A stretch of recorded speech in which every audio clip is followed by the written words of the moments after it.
Lisa, I think, was blessed with the fact that when she was first into the United States Senate, she had a mentor like Ted Stevens to guide her for 8 years. And, you know, he was so proud of his protege, and I know how fond she was of Ted and the family, and I think really an adopted member of the family, so close. And there's nobody fighting harder for us right now in the U.S. Senate to get justice for what happened. And I just honor your fight so much, Senator. Thank you. And the stage is yours.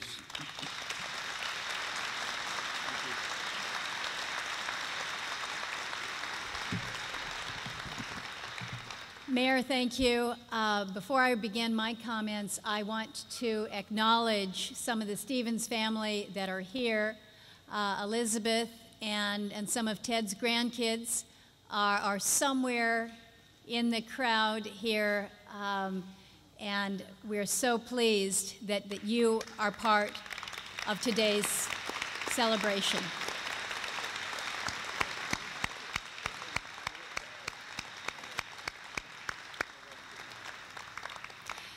And as I look out at this hangar today, I see so many friends. I see so many friends of Ted.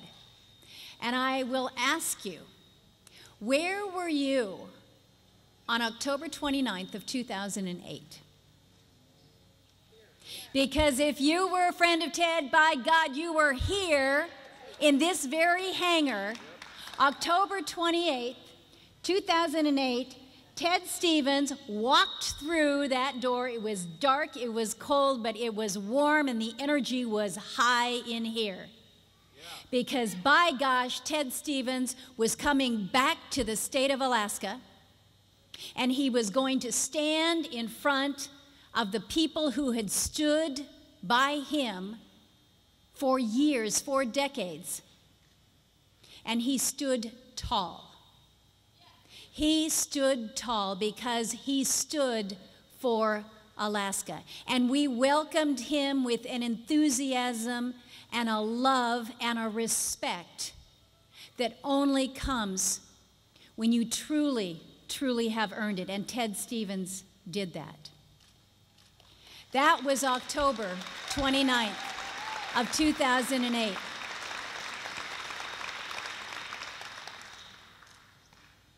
Now, as we fast forward to where we are today and learning some of the events that unfolded in that trial, Ted knew that justice was not being served. He told me, and I know he told his family, that this is not right. This is not right. And this was rattling the core of a man who believed in the principles that were set out in our Constitution, a man who believed that when it says Department of Justice on the door, that that's exactly what was going to be delivered. And he believed so firmly in that he disregarded the advice of friends and smart lawyers everywhere that said, don't move that trial up. Do it after your election. Don't do it. And Ted said, no. I know where I stand. I know the facts. I know that justice will be served. And I am confident enough in that I will move forward because the system is designed to help us all. Little did Ted know at that time that system that he so believed in, that he started out in as a young prosecuting attorney himself, that system was going to turn on him, and that it was going to be that system and the Department of Justice that would cause him to lose the seat that he had held for almost 40 years, that it was the Department of Justice that brought him down. And to use the words of Judge Sullivan, who said, an ill-gotten verdict not only caused Ted Stevens to lose his seat, but it tipped the balance of power in the United States Senate.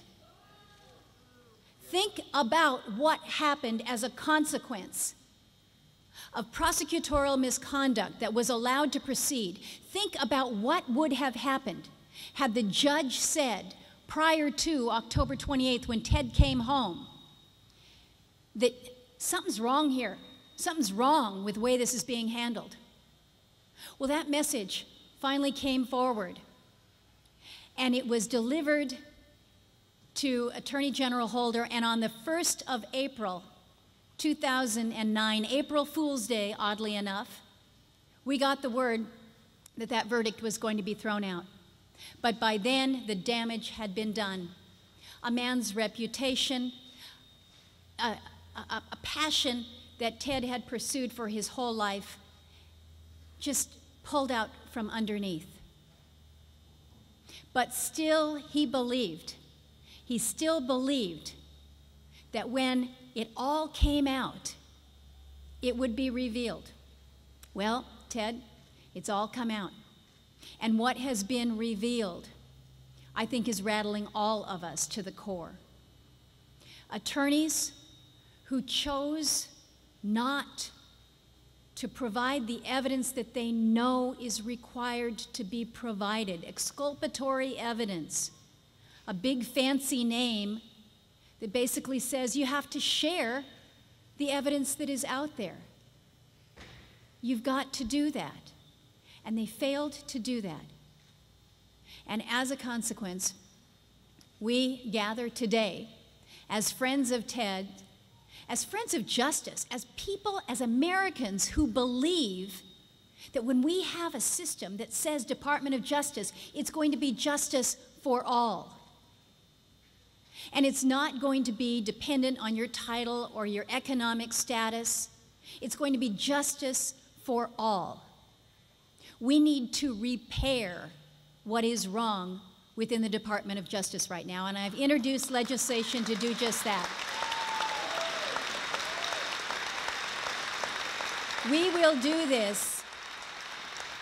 We will do this not in Ted's honor or to pursue that legacy, although I think Ted would want to make sure that this is corrected. This is what we're doing here. We're doing this for Ted, but we're doing this for all Americans. We're doing this to make sure that those fundamentals, those principles, that knowledge, that understanding is secure for all of us. When Ted stood here in this hangar, he said that my future is in God's hands. But he said, Alaska's future is in your hands.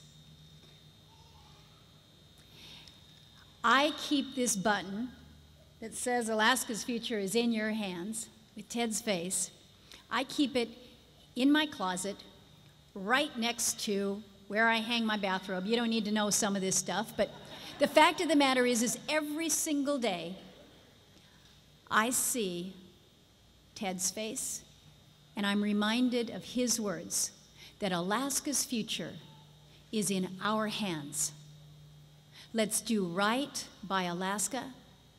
Let's do right by Alaskans. Let's do right for our country.